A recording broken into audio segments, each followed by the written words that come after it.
साईं की बात सुनो, मेरी बात। तुम्हें ना कहीं से किसी तीर्थ स्थल से बुलावा आ रहा है और बहुत ज़ोरों शोरों से तुम्हें बुलावा आ रहा है। बस तुम जाने की तैयारी करो। तुम्हें उस तीर्थ स्थल पर जाना है जहाँ पर बड़े बड़े लोग ना जाकर नतमस्तक होते हैं, जिनकी मन्नतें पूरी होती हैं, जहाँ से झोलियाँ भरती हैं, जिस दरबार से सबकी जिंदगियाँ पलट जाती हैं। बस उसी दरबार में तुम्हें बुलाया जा रहा है, क्योंकि तुम ना मेरे बहुत प्रिय बच्चे बन चुके हो, बहुत प्रिय। और इस कारण तुम्हें भी वहाँ पर बुलाया जा रहा है। हर किसी को वहाँ का बुलावा नहीं आता। तुम बहुत खुशनसीब हो कि तुम्हारे कानों तक मेरा निमंत्रण पहुँचा है। उनका निमंत्रण आया है तुम तक, खुद से चलकर आया है और उन्होंने तुम्हें बुलाया है। तुम्हें बहुत परेशानी है ना, बहुत सारी चीज़ों की। तुम्हारे घर में नशा है, तुम्हारे घर में बहुत सारी बंदिशें हैं, तुम्हारे घर में बरकत नहीं है, तुम्हारे घर में सुख शांति नहीं है, तुम्हारे घर में बीमारियां हैं। वो सारी ख़त्म होने वाली हैं, सारी। बस उस दरबार में चले जाओ। अब देखो, उन्होंने तो तुम्हें बुला लिया, लेकिन अब तुम्हारा काम है जाना। देखो, तुम्हें उद्यम तो करना पड़ेगा, खुद से थोड़ा प्रयास करना पड़ेगा जाने का। तुम ये नहीं कह सकते कि अब मैं नहीं जाऊंगा, या मेरे पास ये नहीं, वो नहीं, समय नहीं।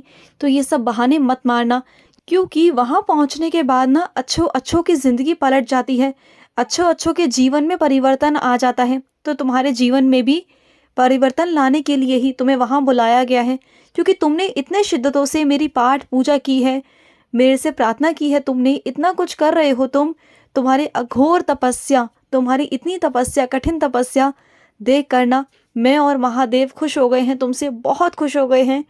और तुम्हें वहाँ से बुलावा आ रहा है। जाओ, भागते हुए जाओ, रुकना मत। इस बार ना तुम्हारी किस्मत रुकेगी नहीं, तुम्हें भाग कर जाना है और वो सब कुछ प्राप्त कर लेना है। बस वो तो तुम्हें देने को तैयार बैठे हैं, तुम बस जाओ और जाते ही बिछ जाना उनके आगे, झोली फैला कर। देखो कितने खजाने भरते हैं वो तुम्हारे। इस बार तुम नहीं रुकोगे और ना मैं तुम्हें रुकने दूंगा, समझ गए ना। इस बार तो तुम्हें मिलकर रहेगा। तुमने बहुत बार खो लिया, बहुत बार तुम्हें मिलते मिलते रह गया, लेकिन इस बार तुम्हें मिलकर रहेगा। तुम बस जाओ, मैं हूँ तुम्हारे साथ। और सुनो मेरी बात, अगर रोज़ रोज़ एक ही काम को रोज़ रोज़ करोगे और हर बार करोगे, तो तुम तो परेशान होगे ना। तुम क्या, हर कोई परेशान हो जाएगा, हर इंसान परेशान हो जाएगा। तुम्हें लगता है ना, क्या रोज़ की ज़िंदगी, रोज़ वही काम करना, रोज़ वही सुबह उठना, खाना बनाना और अपने दफ्तर जाना, वहाँ से वापस लौट के आना, कुछ भी अलग नहीं है ज़िंदगी के अंदर, और सब कुछ वैसा ही चल रहा है। और तुम ना बहुत उकता गए हो इन सब चीज़ों से। तो सुनो, अगर उकता गए हो ना, तो इसे ठीक तुम ही कर सकते हो। तुम ही थोड़ा सा चीज़ों को आगे पीछे कर लो। देखो, जिस समय पर जो चीज़ करते हो उसे उस समय पर मत करो, थोड़ा आगे पीछे कर लो और कुछ चीज़ों को अपनी ज़िंदगी में जोड़ो। जैसे कि तुम्हारे शौक़, जिन चीज़ों को करना तुम्हें अच्छा लगता है, तुम्हें घूमना फिरना अच्छा लगता है, तुम्हें नृत्य करना अच्छा लगता है, तुम्हें संगीत गाना अच्छा लगता है, तुम्हें जो मन करता है ना वो करो। कुछ मेरे बच्चों को तो अच्छा अच्छा पकवान बनाना अच्छा लगता है, कुछ को खाना अच्छा लगता है। तो तुम्हें जो मन करता है ना, तुम ऐसा कुछ ना हर दिन कुछ ना कुछ अलग सा किया करो, जिससे तुम्हारा मन प्रसन्न रहेगा।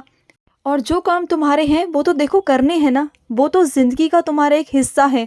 अगर तुम घर के काम करते हो तो घर के काम भी करना ज़रूरी है, इससे तुम्हारे परिवार चलता है। और अगर दफ्तर का काम है तो वो भी करना बहुत ज़रूरी है, जिससे तुम्हारी ज़िंदगी चलती है मेरे बच्चे, जिससे तुम्हारी ज़रूरतें पूरी होती हैं। तो तुम उसमें तो बदलाव नहीं कर सकते, लेकिन अपनी चीज़ों में कुछ चीज़ों को जोड़ कर और कुछ चीज़ों को निकाल करना, अपनी ज़िंदगी में संतुलन तुम ला सकते हो। समझ रहे हो ना मेरी बातों को।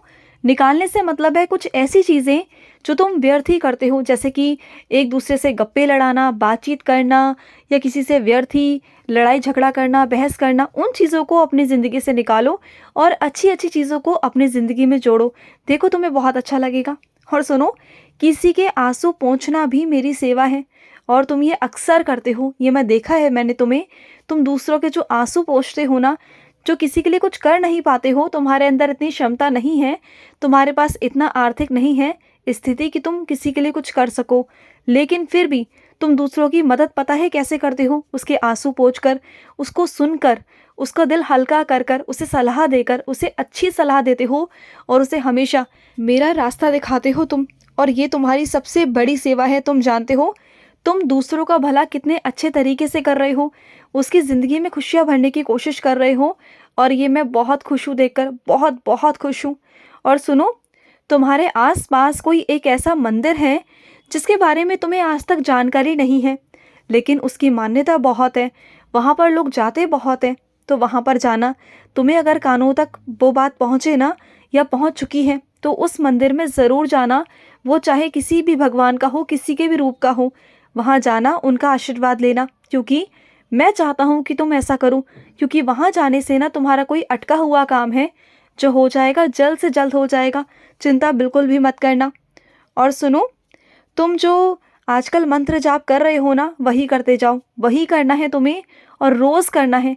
जैसे कर रहे हो रोज़ करते चलो, ठीक है ना? और सुनो मेरी बात को, जो तुम्हारी चाबी गुम हो गई है, वो चाबी तो मिलेगी नहीं, क्योंकि तुमने एक ऐसी जगह पर गुम कर दी है जहाँ पर वो नहीं मिल सकती। लेकिन हाँ, उसे ढूंढने में समय व्यर्थ मत करो, जाकर चाबी दूसरी बनवा लो। चाबी को ढूंढने में समय व्यर्थ बिल्कुल भी मत करो, बिल्कुल भी मत करो। और सुनो, तुम्हें आजकल बुखार है ना, तो सुनो मेरी बात।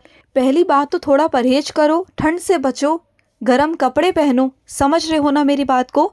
और अच्छा अच्छा सोचो। देखो, ये मत सोचो कि मैं बीमार हूँ, बीमार हूँ। अपने मानसिकता से निकालो ये सब चीज़ें कि तुम बीमार हो। तुम बीमार नहीं हो, बस तुम्हें थोड़ा सा बुखार है, और वो भी चला जाएगा। समझ रहे हो ना? तुम साईं की उदी लो। उदी पर विश्वास है ना तुम्हें? अपने बाबा की उदी पर? अरे मेरी उदी तो वो संजीवनी है जो अच्छों अच्छों को खड़ा कर दे, जो मृत्यु में भी जान डाल दे। तो तुम्हें तो सिर्फ और सिर्फ बुखार है मेरे बच्चे, तुम खड़े हो जाओगे। इतना मत घबराओ, इतना कुछ भी नहीं होगा तुम्हें, सब ठीक हो जाएगा। मैं हूँ तुम्हारे साथ, बिल्कुल भी चिंता मत करो। और सुनो, किसने कहा तुमसे कि तुम उस परीक्षा को देने के काबिल नहीं? किसने कह दिया तुमसे? जो लोग कह रहे हैं ना ऐसा, उनसे बात ही मत करो, उनकी तरफ ध्यान ही मत दो। तुम परीक्षा दो, और तुम उसमें उत्तीर्ण भी होगे, और वही लोग देखेंगे तुम्हें कल को, और उन्हीं के सामने तुम कल को खड़े होकर ये कहोगे कि हाँ, मैं उत्तीर्ण हो चुका हूँ। अभी से कहोगे ना तो कोई फ़ायदा नहीं होगा। और सुनो, जो भी काम अपने हाथ में लो ना, उसे दिल से करो, पूरे पूरे दिल से करो। और अगर दिल ना हो ना, तो उस काम को पहले से ही करने के लिए मना कर दो। लेकिन अगर कोई काम अगर तुम दिल से नहीं करोगे ना, तो वो काम अच्छे से नहीं होगा। अगर हो भी जाएगा तो उसमें वो सुंदरता, वो खूबसूरती नहीं आएगी मेरे बच्चे। अगर किसी काम को हाथ में लेते हो, दिल से करो, अच्छे से करो, तो उसमें ना खूबसूरती आएगी, उसमें तुम्हारा मेहनत दिखेगी, उसमें तुम्हारी जो झलक है ना, जो चीज़ें हैं, वो उभर कर आएंगी, खूबसूरती झलकेगी मेरे बच्चे। मैं उम्मीद करता हूँ कि जो मैं तुम्हें समझाने की कोशिश कर रहा हूँ, उन बातों को तुम समझ रहे हो ना? और सुनो, हर किसी की बातों को ना उल्टी लेना बंद कर दो। तुम क्या करते हो, चिड़चिड़ा इतना है तुम्हारे अंदर, इतना चिड़चिड़ापन, इतना गुस्सा आ गया है कि किसी की सीधी सीधी बातों को भी ना तुम हमेशा उल्टा लेते हो, हमेशा गुस्से में जवाब देते हो। ये क्या तरीका है मेरे बच्चे, क्या तरीका है? अगर कोई तुमसे प्यार से बात कर रहा है, तो उसे प्यार से जवाब दो ना, वो भी तो तुमसे प्यार की उम्मीद रखता है। हाँ, अगर वो तुमसे बात करता है, तो इसका मतलब ये तो नहीं ना कि उसकी कोई गरज है तुमसे। वो तो बस प्रेम के भाव से तुमसे बात करता है, तो उसे जवाब दिया करो ना। ऐसा क्यों करते हो तुम? उसका दिल क्यों दुखाते हो तुम? ऐसे किसी का दिल नहीं दुखाते मेरे बच्चे, नहीं दुखाते हैं। तुमने ठंड की वजह से योगासन करना बंद कर दिया है, तो बंद मत करो, उसे चालू रखो। क्योंकि अगर बंद कर दोगे ना, तो तुम्हारा शरीर ढल जाएगा। बल्कि सर्दियों में योगासन करना बहुत ज़रूरी है, टहलना भी बहुत ज़रूरी है। चाहे थोड़ा ऐसे वक्त में निकलो जब थोड़ा सा उजाला हो जाए, अंधेरा ना हो, लेकिन निकलो, जाओ, ऐसा करो, खुश रहो। आज का मध्याह्न साई संदेश समाप्त हुआ।